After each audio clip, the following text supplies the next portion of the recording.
Welcome to RR6 News. Please subscribe, like, share and comment.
అమరావతిలో జరిగినటువంటి land allotments గతంలో ఎట్లా ఉన్నాయి, ఎవరు యాక్టివ్గా ఉన్నారు, ఎవరు ఇంకా యాక్టివ్గా లేరు, వాళ్ళందరినీ ఉన్నటువంటి సమస్యలు ఏంటి, ఈ ప్రాజెక్ట్ని వేగవంతం చేయడానికి ఏం చేయాలి అనేటువంటి దాని మీద ఈరోజు మంత్రుల కమిటీ కూర్చుంది.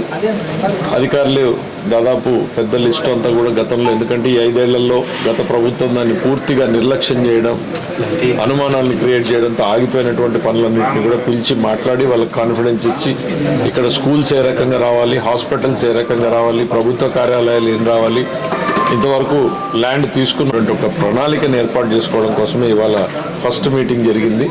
దీంట్లో ఇప్పుడున్న పరిస్థితిని అధికార యంత్రాంగం పూర్తిగా వివరించారు.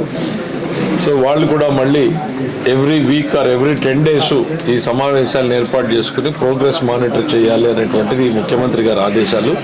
దాని ప్రకారం నారాయణ గారి నేతృత్వంలో ఈ సిఆర్డిఏ వర్క్ ప్రోగ్రెస్గా ఒకవైపు నడుస్తూ ఉంటే రెండో వైపు ఈ ల్యాండ్ అలాట్మెంట్స్ ఏవైతే జరిగినాయి, ప్రధానంగా చాలా ఇప్పుడు మనం చూసాం, విట్ కాలేజ్ వచ్చింది, రామచంద్ర కాలేజ్ వచ్చింది, అమృతమయ్య వచ్చింది, ఇట్లా డబ్బులు గతంలో వచ్చిన తర్వాత ఈ 5 ఏళ్లలో ఏం రాలేదు. కాకపోతే చాలామందికి ల్యాండ్ అలాట్మెంట్ అంతా అయ్యింది. వాళ్ళందరినీ కూడా వేగవంతంగా చేసి మొత్తం కేంద్ర ప్రభుత్వ కార్యాలయాలు కావచ్చు, రాష్ట్ర ప్రభుత్వ కార్యాలయాలు, విద్యా సంస్థలు, రీసెర్చ్ సంస్థలు, మళ్ళీ ట్రైనింగ్ ఇన్స్టిట్యూట్స్, ఇట్లా అన్ని రకాల వాళ్ళని కూడా యాక్టివిటీలో ఇన్వాల్వ్ చేసి అమరావతిలో ప్రోగ్రెస్ తీసుకురావడం కోసం ఏర్పాటు చేయడం జరిగింది. బేసిక్గా ఒకవైపు కన్స్ట్రక్షన్ స్టార్ట్ అవుతుంది, రెండో వైపు ప్రజల భాగస్వామ్యంతో మిగిలిన వాళ్ళందరూ కూడా ఇక్కడికి వచ్చేటట్టు ఏర్పాటు చేయడం కోసమే, వాళ్ళకున్న హర్డిల్స్ తొలగించడం కోసమే గ్రూప్ ఆఫ్ మినిస్టర్స్ కమిటీ ఈరోజు సమావేశం జరిగింది.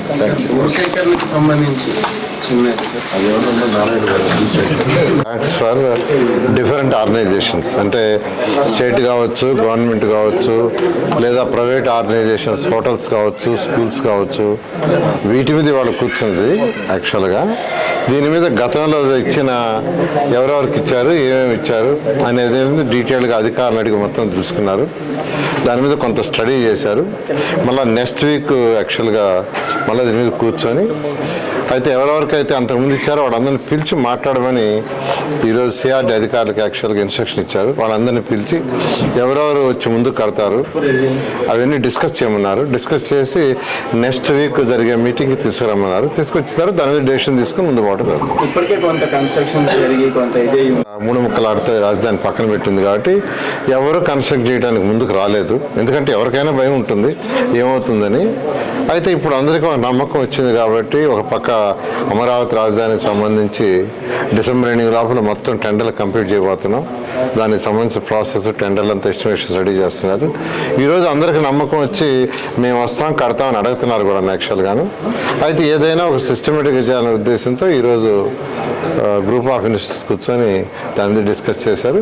నెక్స్ట్ వీక్ ఒక క్లారిటీతో ముందుకు రావడం జరుగుతుంది. ఈ టెండర్స్ క్యాన్సిల్ చేయకుండా రీటెండర్లు పిలవలేము. టెండర్స్ క్యాన్సిల్ చేసేదానికి యాక్చువల్గా కమిటీ వేసాం. కమిటీ రిపోర్ట్ ఇచ్చింది, దాన్ని యాక్చువల్గా యాక్సెప్ట్ చేశారు. రేపు క్యాబినెట్లో పెట్టి 18వ తేదీ క్యాబినెట్లో అది అప్రూవ్ అయిన తర్వాత రీటెండర్స్ పిలవడం జరుగుతుంది. Okay, thank you.